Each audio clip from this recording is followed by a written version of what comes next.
Assalamualaikum warahmatullahi taala wabarakatuh. Alhamdulillah rabbil alamin. Wa sallallahu wasallam wa barak ala sayyidina wa habibina wa syafi'ina Muhammad ibn Abdullah wa ala alihi wa sahbihi wa man tabi'ahum bi ihsanin ila yaumiddin. Allahumma 'allimna ma yanfa'una wa anfa'na bima 'allamtana wa zidna min fadlika 'ilman wa ta'lima innaka 'ala kulli shay'in qadir. Subhanaka la 'ilma lana illa ma 'allamtana innaka antal 'alimul hakim. Rabbi shrah li sadri wa yassir li amri wahlul 'uqdatam min lisani yafqahu qawli. Amin. Amma ba'd. Muslimin muslimat yang dirahmati Allah Subhanahu wa taala.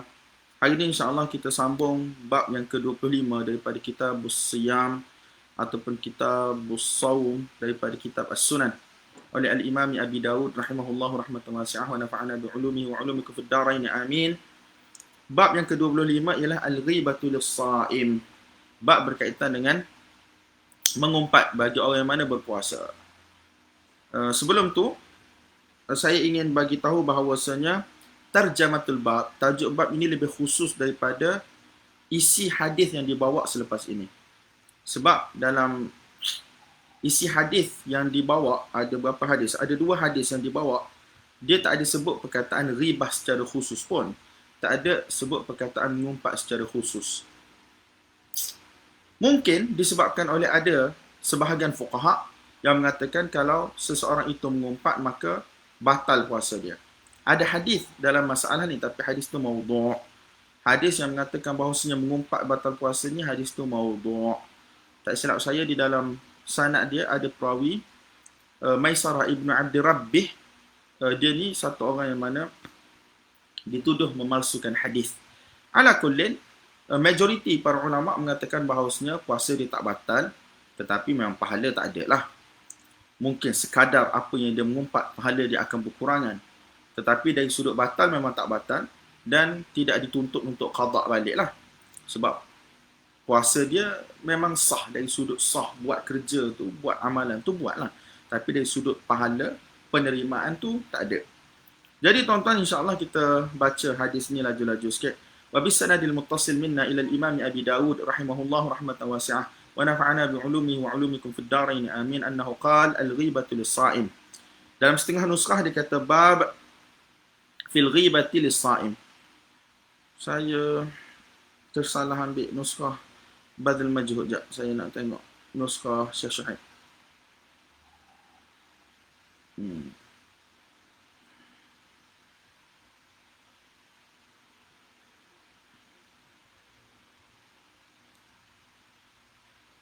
Sekejap.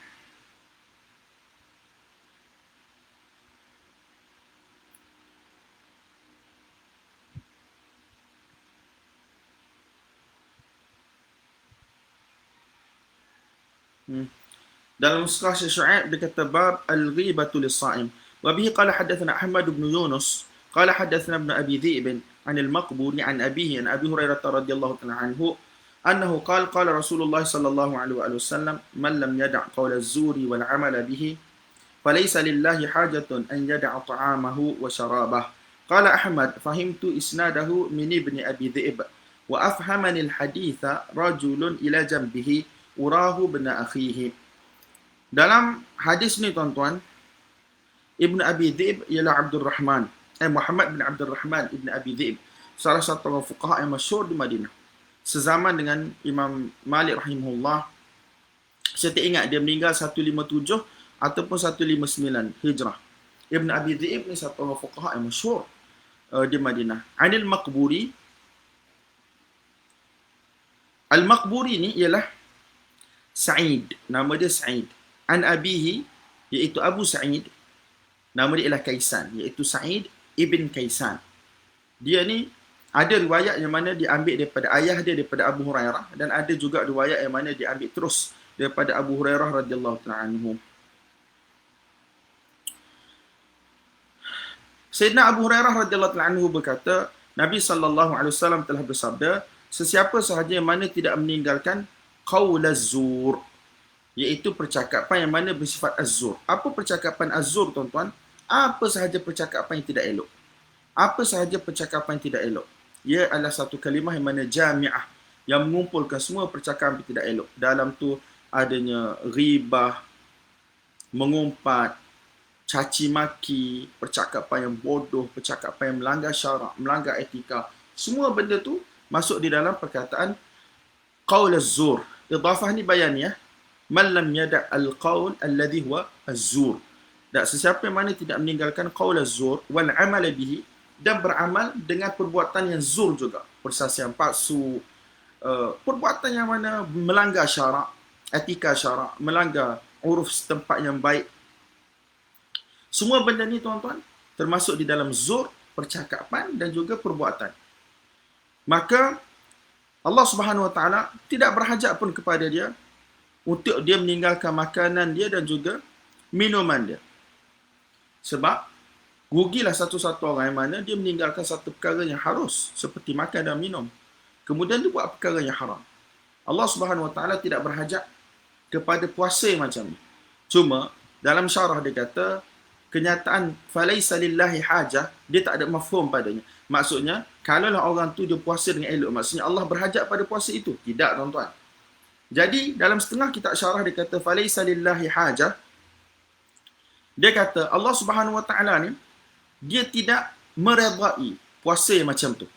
Puasa yang mana tinggalkan makan minum, yang mana asalnya adalah halal, tetapi tidak meninggalkan perbuatan yang haram seperti ghibah, mengumpat, berdusta, mencaci maki, memberi persaksian palsu, dan perbuatan-perbuatan yang mana dibina di atas berdusta, caci maki, persaksian palsu dan seumpamanya. Sebagaimana kita tahu tadi, apa sahaja yang mana menyalahi syarak, sama ada dari sudut percakapan atau dari sudut perbuatan, maka dia termasuk dalam hadis ini. Jadi Allah Subhanahu Wa Taala tidak meredai puasa demikian rupa. Dan kalau seseorang itu dia tinggalkan makan minum dia, tetapi dalam masa yang sama dia jaga diri dia pada melakukan perkara-perkara tersebut, maka Allah redha puasa macam tu. Dan puasa macam ni lah yang Allah Subhanahu Wa Taala bagi tahu as-sawmu li wa ana ajzi bihi. Puasa itu untuk aku yang akan balas. Untuk aku tu bukan Allah Subhanahu Wa Taala berkehendak pada puasa tersebut, tidak. Tetapi Allah Subhanahu Wa Taala kata aku sendiri yang mana akan balas puasa tersebut. Falaisa lillahi hajatun an yada'a ta'amahu wa syarabah. Qala Ahmad ni siapa tuan-tuan? Ahmad bin Yunus, Tok Guru Imam Abu Daud rahmatullahi alaih, dia kata, aku faham hadis ini, sanad hadis ini daripada Ibni Abi Dhi'b. Tetapi maksud hadis ini, kefahaman matan hadis ini, orang lain yang ajar aku. Siapa dia? Satu orang lelaki yang mana berada di tepi Ibni Abi Dhi'b, dan aku anggap ataupun aku sangka bahawasanya dia adalah Ibnu Akhih, iaitu sepupu dia. Ibnu Akhih bukan, anak saudara dia. Anak saudara dia yang mana telah memahamkan aku tentang matan ini. Jadi senang cerita tuan-tuan, kalau sesiapa yang melakukan perkara-perkara ni yang dilarang di dalam hadis, yang tergolong di dalam kategori al-qawlu alladhi huwa zur, iaitu percakapan yang zur, percakapan yang tidak disukai oleh syarak, yang dibenci oleh syarak, dihukum haram oleh syarak, ataupun perbuatan-perbuatan tersebut yang dinamakan sebagai perbuatan zur, maka puasa dia tak batal, dengan erti kata tidak dituntut untuk qada di sisi majoriti para ulama. Tetapi pahala akan berkurangan lah. Tengoklah sebanyak mana yang dia buat benda tu dalam puasa dia tuan-tuan, pahala dia akan semakin berkurangan. Kalau dia buat berterusan, mungkin tak ada pahala langsung daripada puasa dia. Semoga Allah SWT bagi taufik kepada kita tuan-tuan untuk ambil iktibar untuk amal dan untuk sampaikan. Hadis yang kedua, wabihi qala hadatsana Abdullah ibnu Maslamah al-Qa'nabi an Malik an Abi Zinad an al-A'raj an Abi Hurairah radhiyallahu ta'ala anhum anna an-nabiy sallallahu alaihi wasallam qala as-siyamu junnatun idza kana ahadukum sha'iman fala yarfuthu wa la yajhal fa in imru'un qatalahu aw shatamahu falyaqul inni sha'imun inni sha'im. Hadis yang tadi sahih, ada dalam Sahih Bukhari tuan-tuan. Hadis ini juga ialah hadis yang sahih, ada di dalam Sahih Bukhari, ada dalam Sahih Muslim, ada dalam Sahih Bukhari. Hadis yang sahih, masyhur. Sanad dia pun sanad yang masyhur tuan-tuan. Qa'nabi daripada Imam Malik, daripada Abi Zinad, daripada Abdullah bin Takwan, daripada Al-A'raj, Abdul Rahman ibn Hurmuz, antara anak murid khusus Sayyidina Abu Hurairah radhiyallahu anhu. Daripada baginda Nabi sallallahu alaihi wasallam katanya, as-siyamu junnah. Puasa itu adalah perisai. Perisai yang mana boleh selamatkan manusia daripada perbuatan yang buruk, percakapan yang buruk. Sebab biasanya bila manusia berpuasa, dia akan lebih berhati-hati dalam percakapan dia, dalam perbuatan dia. Dan puasa juga adalah perisai daripada masuk neraka Allah Subhanahu Wa Taala. Sebab apa? An-nar mahfufatun bisyahawat. Kerana neraka itu telah dikelilingi dengan syahwat. Dan puasa ini, dia adalah menghapuskan syahwat ataupun mengurangkan syahwat ataupun memecahkan syahwat. Jadi siapa yang mana ada puasa, maksudnya dia telah ada perisai daripada neraka Allah Subhanahu Wa Taala. Nabi SAW bersabda, jika ada seseorang di kalangan kamu yang puasa, maka jangan sekali-kali dia yarfuth. Yarfuth ni, jangan dia bercakap benda-benda yang lucah, benda-benda yang keji. Dan rafath ni pada asal penggunaannya ialah berkaitan dengan jima', persetubuhan dengan isteri. Kemudian digunakan secara meluas apa sahaja percakapan yang lucah, keji, berkaitan dengan mukaddimah jima', hatta apa sahaja percakapan yang ada berkaitan dengan perempuan, itu semua dinamakan sebagai rafath. Kemudian dia digunakan secara meluas lagi apa sahaja percakapan. Walaupun tidak berkaitan dengan jima', perempuan, mukaddimah jima' dan seumpamanya, selagi mana percakapan itulah percakapan yang keji, percakapan yang tidak elok, maka jangan sekali-kali dia melakukan percakapan tersebut dan juga perbuatan tersebutlah. Wala yajhal, dan janganlah dia bercakap ataupun bertindak tanduk, bertingkah laku sebagai orang yang jahil. Iaitu orang yang macam tak ada ilmu, pengetahuan, tak ada panduan daripada Quran Sunnah. Dia nak buat macam orang yang mana tidak ada ikatan. Dia nak buat apa yang dia suka. Kalau kita berpuasa, kita tak boleh macam tu, tuan-tuan. Fala yarfuth wala yajhal. Jangan sekali-kali dia rafath dan dia jadi jahil. Fa ini mur'un qatalahu aw syatamahu, jika ada seseorang yang mana bersedia untuk memerangi dia ataupun bergaduh dengan dia ataupun bersedia untuk mencela dia, maka hendaklah dia kata, sesungguhnya aku berpuasa, sesungguhnya aku berpuasa. Kenapa saya terjemah bersedia tahayya'a liqitalihi wa tahayya'a li syatmihi? Sebab biasanya qatalahu ni di atas wazan mufa'alah, syatamahu atas wazan mufa'alah, iaitu mesti ada dua pihak. Sedangkan benda itu berlaku hanya daripada satu pihak sahaja, bukan daripada dua pihak. Jadi dia kata tahayya'a, iaitu dia berusaha ataupun dia sedang get ready untuk bergaduh ataupun untuk memerangi seseorang ataupun untuk mencela seseorang, maka hendaklah pihak yang satu lagi kata falyaqul inni sha'im, inni sha'im, inni sha'im. Yang satu pihak ni yang memang nak bergaduh dengan dia, yang mana mencela dia, dia dah buat dah benda tu. Cuma dari pihak dia yang berpuasa ni, tahayya'a lidzalik, dia dah mula nak balas pergaduhan tersebut, peperangan tersebut ataupun celaan tersebut. Jadi bila tahayya'a, maka tahaqquklah wazan mufa'alah tadi, iaitu muqatalah dan musyatamah. Jadi apabila dia berada dalam keadaan get ready untuk balas balik apa yang orang cakap ataupun apa yang orang sedang nak buat pada dia, maka hendaklah dia kata inni sha'im, inni sha'im. Sebahagian ulama kata falyaqul di sini adalah wajib untuk dia kata macam tu, tetapi majoriti kata sunat lah. Dan ulama bahaskan nak cakap ni dalam hati ataupun nak cakap di luar, maksudnya dengan mulut sampai orang dengar. Jadi ada kata dua-dua, dalam hati pun kena niat, luar pun kena niat. Tapi ada setengah orang kata kalau puasa wajib, kita cakap dengan lisan sampai orang dengar lah, inni sha'im, inni sha'im. Sebab dalam kes tu dia tidak ada macam riak, sebab semua orang puasa wajib pada waktu tersebut. Tapi kalau dia sedang puasa sunat, orang nak buat benda yang boleh menaikkan kemarahan dia, maka tidak sunat. Ada setengah ulama kata tidak sunat untuk disebut dengan mulut dia. Dia hanya perlu cakap dalam hati dia saja, inni sha'im, inni sha'im. Baik, sabar, baik. Sebab apa kau puasa? Jangan sia-sia pahala puasa kau dapat lapar dengan dahaga saja sebab kau terikut-ikut dengan perangai orang yang mana sedang nak bergaduh dengan kau ataupun sedang memaki, menghina engkau. Jadi, kenapa ulama kata sunat untuk disebut dalam hati sahaja kalau dia puasa sunat? Supaya tidak zahirkan yang dia berpuasa sunat pada orang lain. Nampak tak? Sebab itu ialah antara amalan yang patut disembunyikan. Wallahu a'lam bissawab. Bab yang seterusnya, tuan-tuan, bab as-siwaku lis-sha'im, bab berkaitan dengan bersiwak bagi orang yang berpuasa. Tuan-tuan tahu khilaf yang masyhur di kalangan para ulama. Dalam mazhab Imam Syafi'i rahmatullahi alaih, dia kata makruh untuk bersiwak selepas daripada tergelincirnya matahari pada waktu zuhur. Dah, ba'da zawal. Selepas masuknya waktu zuhur, maka makruh untuk bersiwak. Sebab apa? Sebab dia kata pada waktu tersebut bau mulut tersebut adalah disebabkan oleh puasa. Disebabkan oleh puasa, dan itulah kesan ibadah. Dan dalam hadis memang bagi tahu ya Allah Subhanahu Wa Taala lebih menyukai bau itu daripada bau kasturi sekalipun. Jadi menghilangkan kesan ibadah itu makruh. Itu pendalilan mazhab Syafi'i rahimahullah. Kalau seseorang itu macam mulut dia berbau disebabkan oleh dia tidur. Dia tidur qailulah dan seumpamanya selepas zuhur. Jadi bila dia bangun, biasa mulut berbau, kan? Disebabkan oleh tidur satu, kemudian dah lama tak makan, jadi bercampur. Jadi tak silap saya kalau Ibn Hajar Al-Haytami rahimahullah, dia kata memang ini pun tidak sunat untuk dihilangkan, walaupun disebabkan oleh tidur, asalkan lepas zawal.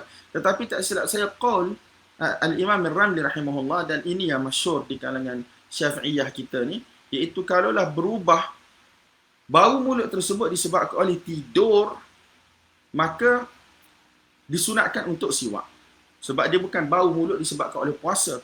Ala kullin, itu mazhab Imam Syafi'i rahmatullahi alaih. Adapun mazhab-mazhab yang lain, tuan-tuan, mereka kata sunat mutlaqan. Sunat mutlaqan adalah penghujahan dia, jadi terpulang pada tuan-tuan. Wa bi qala hadatsana Muhammad bin Sabbah qala hadatsana Syarik wa hadatsana Musaddad qala hadatsana Yahya an Sufyan an Asim bin Ubaidillah an Abdullah bin Amir bin Rabi'ah an abihi annahu qala ra'aitu Rasulullah sallallahu alaihi wa alihi wasallam yastaku wa huwa sha'im zada Musaddadun fi hadithi ma la a'uddu wa la uhsi.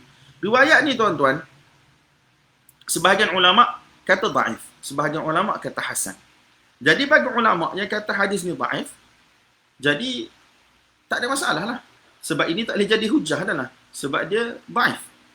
Yang mengatakan bahawa Nabi bersiwak begitu banyak pada bulan puasa. Jadi benda ni tak sabit di sisi kita. Sebab dalam sanad dia ada satu orang perawi nama dia Asim ibn Ubaidillah. Semua jalan berhenti di sini. Berhenti pada Asim bin Ubaidillah, dan dia adalah satu orang perawi yang dhaif. Dan Syarik pun ada masalah juga. Syarik ibn Abdullah An-Nakhai, walaupun dia ni sayyi'ul hifz, walaupun ada mutaba'ah, tetapi still madar dia ada masalah, itu Asim bin Ubaidillah. Ada sebahagian ulama dia menilai hadis ni sebagai hasan. Jadi mungkin disebabkan oleh hasan tu, pada penilaian mereka, mereka kata tengok Nabi pun buat sepanjang puasa berkali-kali siwak. Jadi kat mana makruhnya? Dan mereka kata macam tu, nak buat macam mana? Tapi di sisi kita hadis ni lemah. Wallahu a'lam bissawab. Dalam riwayat ni tuan-tuan, Amir ibn Rabi'ah, satu orang sahabat, dia kata aku telah melihat Rasulullah SAW telah bersiwak dalam hal keadaan baginda Nabi SAW berpuasa. Dalam riwayat Musaddad, dia kata apa? Mala a'uddu wa la uhsi. Aku tak boleh nak kira banyak mana Nabi SAW bersiwak. Bab yang seterusnya, bab as-sa'imu yasubbu alaihi al-ma'a min al-'atash wa yubalighu fil istinshaq. Bab apabila berkaitan dengan satu orang yang berpuasa, dia menjirus air ke atas badannya disebabkan oleh dahaga sangat. Jadi dia nak sejukkan badan dia, nak hilangkan perasaan dahaga letih tu, dan dia berlebih-lebihan. Apa hukum orang yang mana berlebih-lebihan dalam istinsyaq? Istinsyaq ni apa? Sedut air masuk dalam hidung. Kalau dalam mazhab kita tuan-tuan, mandi tak ada masalah, tetapi jangan menyelam. Jangan mandi dalam bentuk inrimas, itu makruh. Tapi kalau setakat kita nak mandi, kita nak jirus, walaupun selepas zawal, walaupun selepas zuhur, walaupun dekat dah nak waktu berbuka, tak ada masalah tuan-tuan. Tapi adalah sebahagian fuqaha, dia kata makruh benda tu sebab boleh menghilangkan perasaan letih. Jadi bila hilang perasaan letih, menyebabkan pahala tu semakin berkurangnya lah. Sebab kaedah kata al-ajru wath-thawabu ala qadri al-masyaqqah. Kerana pahala ni adalah berdasarkan kesusahan yang kita hadapi. Ala kullin tuan-tuan, pengamalan hari ni kita di Malaysia yang panas ni, yang melekit ni, kita mandi untuk segarkan badan. Kalau tak, kita tak selesa tuan-tuan. Kita tak selesa tu. Especially rumah yang mana tak buka aircon kan. Hanya bergantung pada kipas biasa. Ya Allah, kalau dekat dengan nak buka puasa tu dia melekit sampai nak baca Quran pun tak boleh. Jadi kadang-kadang kita mandi ni bukan kita nak hilangkan letih pun, kita nak segarkan badan.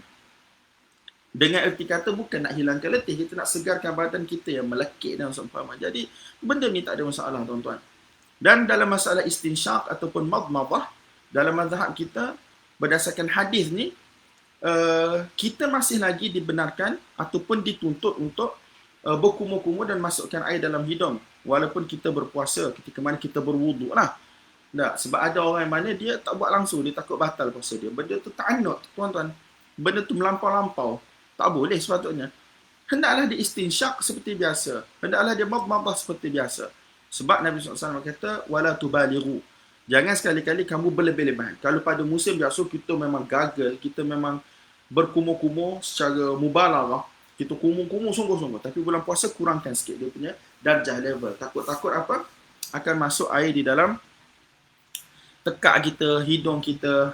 Takut-takut dia akan membatalkan puasa. Jadi dalam masalah istinsyaq ataupun madmadah ni tuan-tuan, kalau kita madmadah dan istinsyaq pada bulan puasa ketika berpuasa dalam keadaan biasa, tidak ada mubalarah. Kalaulah air itu termasuk dalam rongga tekak kita, kan? Ataupun dalam rongga hidung kita, maka dia tak batal puasa. Tapi kalau termasuk dalam keadaan kita mubalarah, kita berlebih-lebihan dalam berkumur-kumur dan masukkan air dalam hidung, hak tu batal. Kalau basuhan ataupun kumur-kumur tu, kumur-kumur yang tidak disuruh, iaitu macam kali keempat dan seumpamanya, walaupun tanpa berlebihan, dia tetap akan membatalkan puasa. Dia punya tafsil, perincian, pendetailan yang tuan-tuan boleh tengok dalam kitab-kitab fiqh lah. Sebab tu ustaz-ustaz kita kata, kena ngaji fiqh dulu, baru ngaji hadis, baru kita nampak perbahasan-perbahasan dia. Kalau tak semua benda nak cakap, baik ngaji fiqh. وبه قال حدثنا عبد الله بن مسلمة القعنبي عن مالك عن سمي مولى أبي بكر عن أبي بكر بن عبد الرحمن عن بعض أصحاب النبي صلى الله عليه وآله وسلم أنه قال رأيت رسول الله صلى الله عليه وآله وسلم أمر الناس في سفره عام الفتح بالفطر وقال تقووا لعدوكم وصام رسول الله صلى الله عليه وآله وسلم. قال أبو بكر قال الذي حدثني لقد رأيت رسول الله صلى الله عليه وآله وسلم بالعرج يصب على رأسه الماء وهو صائم من العطش atau minal harri. Tuan-tuan, dalam hadis ni sahih tuan-tuan. Hadis ada dalam Muwatta. Hadis sahih tuan-tuan. Daripada sebahagian para sahabat Nabi SAW, mereka kata, aku telah lihat Nabi SAW telah memerintahkan manusia dalam satu perjalanan. Perjalanan ni dikatakan adalah dalam perjalanan menuju ke Mekah untuk Fatah Mekah. Sebab safar tu berlaku pada bulan Ramadan. Safar Nabi berlaku pada bulan Ramadan ni, satu Fatah Mekah, satu Badar. Jadi yang muta'ayyinnya di sini ialah dalam Fatah Mekah. Amal Fathi bil Fitri. Nabi SAW telah menyuruh para sahabat yang tidak mampulah untuk berpuasa supaya mereka berbuka. Dan Nabi bagi tahu taqawwau li'aduwikum. Berbuka puasalah kerana apa? Supaya kamu dapatkan tenaga untuk menghadapi musuh-musuh kamu. Sebab pergi itu kan macam nak perang kan. Tapi saya tak pasti perintahnya umum kepada semua sahabat untuk berbuka ataupun tidak. Setahu saya, bukan semua sahabat berbuka. Bukan semua sahabat berbuka. Orang yang mana lemah, mereka disuruh berbuka. Adapun orang yang mana mampu, maka mereka tak perlu berbuka. Tapi Nabi SAW sendiri tidak berbuka. Nabi meneruskan puasa. Apabila dalam riwayat yang lain kan, ada sahabat yang mana sampai jatuh, ada orang yang pengsan lah. Sahabat tu jatuh, pengsan. Ada orang yang macam sedang uruskan dia, nak rawat dia. Nabi SAW kata, laisa minal birri as-siyamu fis safar, atau kama qala alaihi salatu wassalam. Bukanlah daripada perkara yang baik. Perkara yang baik, amalan yang baik untuk berpuasa pada ketika berada dalam keadaan musafir. Jadi para ulama bahaskanlah, maksudnya kalau sampai dia memudaratkan diri dia, menyusahkan orang ramai, jadi sepatutnya dia berbuka. Itu ialah rukhsah Allah SWT. Dan Allah SWT suka je kita amalkan rukhsah sebagaimana kita berusaha untuk tunaikan azimah perintah-perintah Allah yang lain. Nampak tak? Jadi dalam kes ni tuan-tuan, Nabi SAW tidak berpuasa. Cumanya Abu Bakar, perawi ni, Daripada kalangan tabi'in ni, Abu Bakar bin Abdul Rahman ni dia kata, sahabat yang mana riwayatkan hadis ni kepada aku telah bagi tahu sesungguhnya aku telah lihat Rasulullah SAW di satu tempat nama dia ialah Al-Arj. Jalan satu perkampungan antara Mekah dan Madinah. Tapi dekat dengan Mekah lah. Jauh daripada Madinah. Lebih kurang berapa puluh, 90 farsah tak silap. Ala kullin, Nabi SAW telah menjiruskan air ke atas kepala baginda Nabi SAW yang mulia dalam keadaan Nabi SAW berpuasa. Kerana apa? Minal atash, min bayaniyah. Disebabkan oleh, ataupun min sababiyah. Kerana apa? Kerana atash. Kerana dahaga, ataupun perawi kata disebabkan oleh kepanasan. Atau tu syak daripada rawi, tuan-tuan. Wa bihi qala hadatsana Qutaibah bin Sa'id qala hadatsana Yahya bin Sulaiman an Ismail bin Kathir an Asim bin Laqit bin Sabirah an abihi Laqit bin Sabirah annahu qala Rasulullah sallallahu alaihi wasallam baligh fil istinshaq illa an takuna sha'ima. Riwayat ni kata hendaklah kamu berlebihan dalam istinshaq, masukkan air dalam hidung untuk bersihkan hidung, kecuali jika kamu berada dalam keadaan berpuasa. Dan madmadah, tak silap saya dalam kitab-kitab mazhab Syafi'i adalah qiyas kepada istinsyaq. Sebab lebih kurang sama je dia punya keadaan hukum dia. J. Bab yang seterusnya, tuan-tuan, bab berkaitan berbekam pada bulan puasa. Adakah dia berbekam ketika mana puasa? Batal puasa ataupun tidak? Majoriti para ulama kata tak batal puasa. Mazhab Imam Ahmad rahmatullahi alaih kata batal puasa. Sama ada lemah tak lemah, sama ada yang kena bekam, juru bekam, semua batal puasa.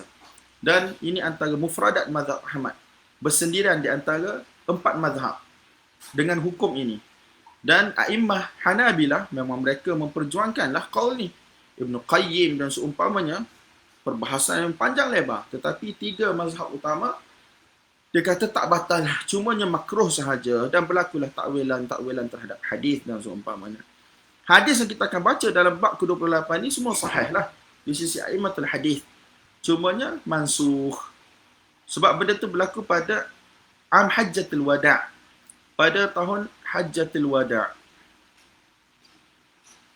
Sekejaplah nanti kita tengoklah, kita bagi tahu balik. Sebab dia kata senang cerita hadis yang kata aftara al-hajim wal mahjum. Orang yang mana membekam dan orang yang kena bekam telah batal puasa mereka, telah berbuka puasa.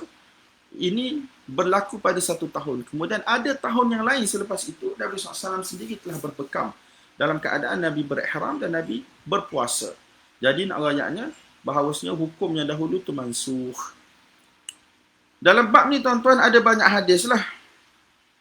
1, 2, 3, 4, 5 hadis yang dibawa oleh Al-Imam Abu Daud rahimahullah. Tuan-tuan faham kan dia punya fiqh dia? Kita baca laju-laju je. Wa bihi qala hadatsana Musaddad qala hadatsana Yahya an Hisham wa hadatsana Ahmad bin Hanbal qala hadatsana Hasan bin Musa qala hadatsana Syaiban jami'an an Yahya an Abi Qilabah an Abi Asma' يعني الرحبي عن ثوبان عن النبي صلى الله عليه وآله وسلم أنه قال أفطر الحاجم والمحجوم.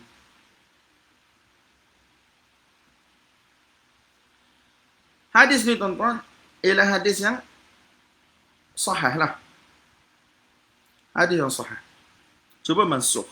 Nabi SAW bersabda, orang yang mana membekam dan orang yang mana kena bekam telah batal puasa mereka. Qala Syaiban fi hadithihi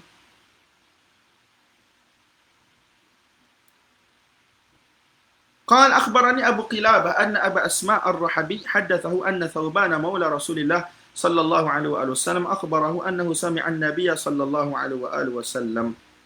Hadis ni, tuan-tuan, Thauban dia telah dengar daripada siapa? Dia dengar daripada Nabi sallallahu alaihi wasallam. Wa bi qala hadatsana Ahmad bin Hanbal qala hadatsana Hasan bin Musa qala hadatsana Syaiban an Yahya. Yahya ni Yahya mana? Yahya ibn Abi Kathir. Annahu qala hadatsani Abu Qilabah al-Jarmi annahu akhbarahu anna Shaddad ibn Aus radhiyallahu anhu bainama huwa yamshi ma'an Nabi sallallahu alaihi wasallam fadhakara nahwah. Abu Qilabah al-Jarmi dia kata telah riwayatkan kepada Yahya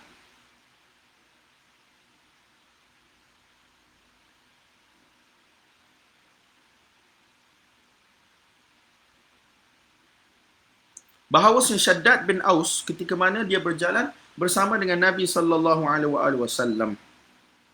Maka sebutlah cerita tadi aftara al-hajim wal mahjum. Wa bihi qala hadatsana Musa bin Ismail qala hadatsana Wahib qala hadatsana Ayyub an Abi Qilabah an Abi al-Ash'ath an Shaddad ibn Aus anna Rasulullah sallallahu alaihi wasallam ata ala rajulin bil Baqi' wa huwa yahtajimu wa huwa akhidhun bi yadi li thaman saya tak tahu nak baca saman ni macam mana. Li thaman nak baca kan? Li thamanin asharata khalat min Ramadan. Faqala aftara al-hajim wal mahjum.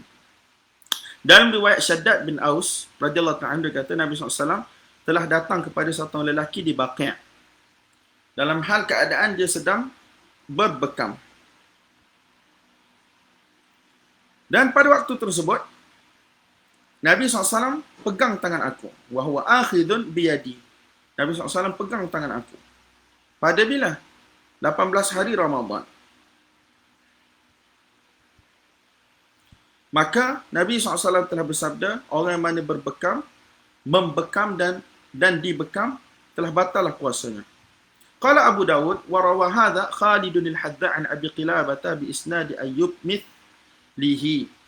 Atau fadhakara mithlah. Hadis ini juga telah diriwayatkan oleh Khalid al-Hadza daripada Abi Qilabah sebagaimana sanad Ayyub dalam riwayat atas ni lah. Yang paling penting tuan-tuan, Imam Abu Daud bawa banyak riwayat.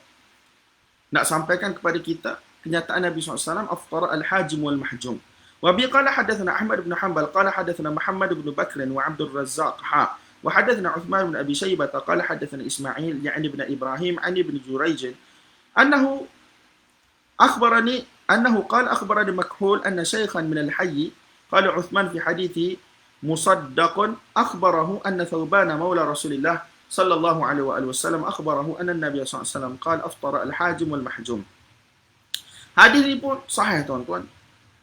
وبه قال حدثنا محمود بن خالد قال حدثنا مروان قال حدثنا الهيثم بن حميد قال حدثنا العلاء بن الحارث عن مكحول عن أبي أسماء الرحبي عن ثوبان مولى رسول الله صلى الله عليه وسلم عن النبي صلى الله عليه وآله وسلم أنه قال أفطر الحاجم والمحجوم. قال أبو داود ورواه ابن ثوبان عن أبيه عن مكحول بإسناده فذكر مثله. Ini dalil-dalil Imam Ahmad rahmatullahi alaihi kata siapa yang mana membekam dan dibekam batal puasa dia. Adapun bab yang seterusnya ialah dalil jumhur yang mengatakan bahawasanya hukum sebelum ini adalah mansukh. Bab fi rukhsati fi dhalik. Bab pada menyatakan boleh berbekam. Cuma hukumnya makruh lah. Wa bihi qala hadatsana Abu Ma'mar Abdullah ibn Amr qala hadatsana Abdul Warith an Ayyub an Ikrimah an Ibn Abbas radhiyallahu anhuma anna Rasulullah sallallahu alaihi wasallam ihtajama wa huwa sha'im. Hadis ni juga sahih tuan-tuan. Ibn Abbas menyatakan bahawasanya Nabi SAW telah berbekam dalam keadaan Nabi berpuasa. Yang ni berlaku pada Hajjatul Wada'. Yang ni berlaku pada Hajjatul Wada'. Qala Abu Dawud, rawahu Wahib bin Khalid an Ayyub bi isnadihi fa dzakara mithlah. Wa Ja'far ibn Rabi'ah wa Hisham bin Hassan an Ikrimah an Ibn Abbas radhiyallahu ta'ala anhuma fa dzakara mithlah. Ini sanad-sanad yang lain Imam Abu Dawud bagi tahu.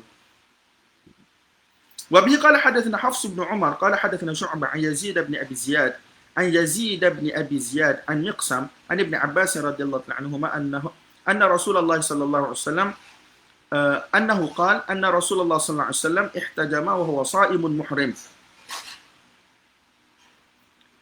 Nabi SAW telah berbekam dalam hal keadaan Nabi berpuasa dan berihram. Tapi sebenarnya riwayat ni ada masalah sikit. Riwayat yang betul sebagaimana dalam Sahih Bukhari ialah ihtajama wa huwa sha'im wa ihtajama wa huwa muhrim.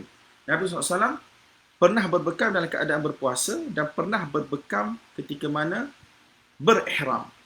Bukannya Nabi berbekam ketika mana berpuasa dan berihram. Tidak berlaku macam tu tuan-tuan.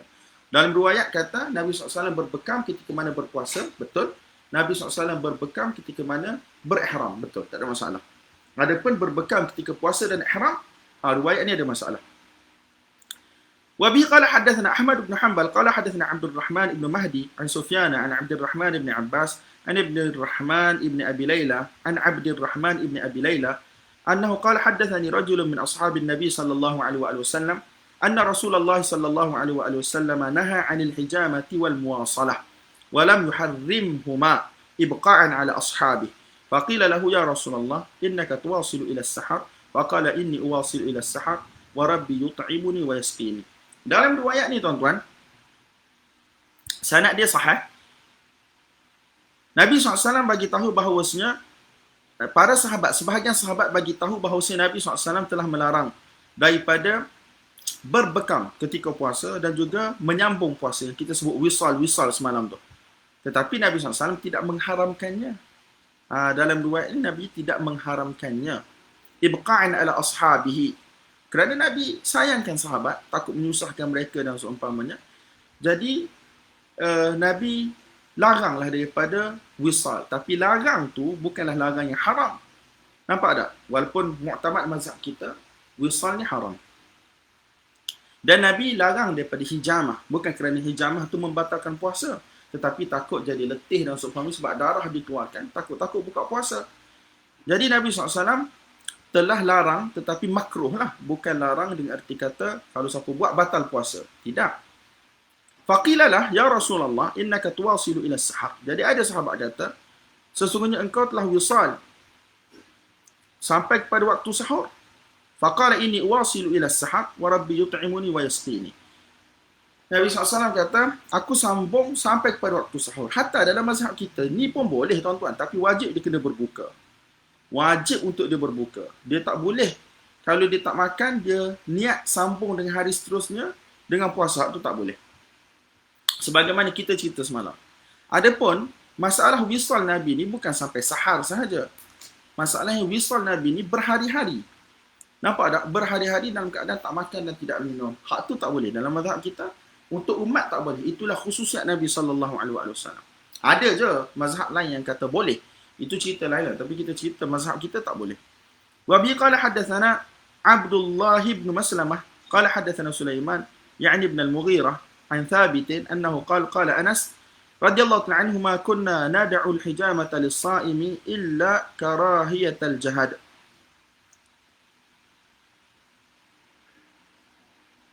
Sayyidina Anas radhiyallahu ta'ala kata tidaklah kami meninggalkan perbuatan berbekam bagi orang berpuasa kecuali kerana takut benda itu akan meletihkan. Takut meletihkan itu sahaja, bukan sebab sampai buka puasa, batal puasa dan seumpamanya. Wallahu ta'ala a'la wa a'lam bis-shawab. Semoga Allah SWT bagi taufik pada saya dan tuan-tuan untuk ambil iktibar, untuk amal dan untuk sampaikan. Wa sallallahu wasallam wa barak ala sayyidina maulana Muhammad wa ala alihi wa sahbihi ajma'in. Walhamdulillah rabbil alamin. Wassalamualaikum warahmatullahi wabarakatuh.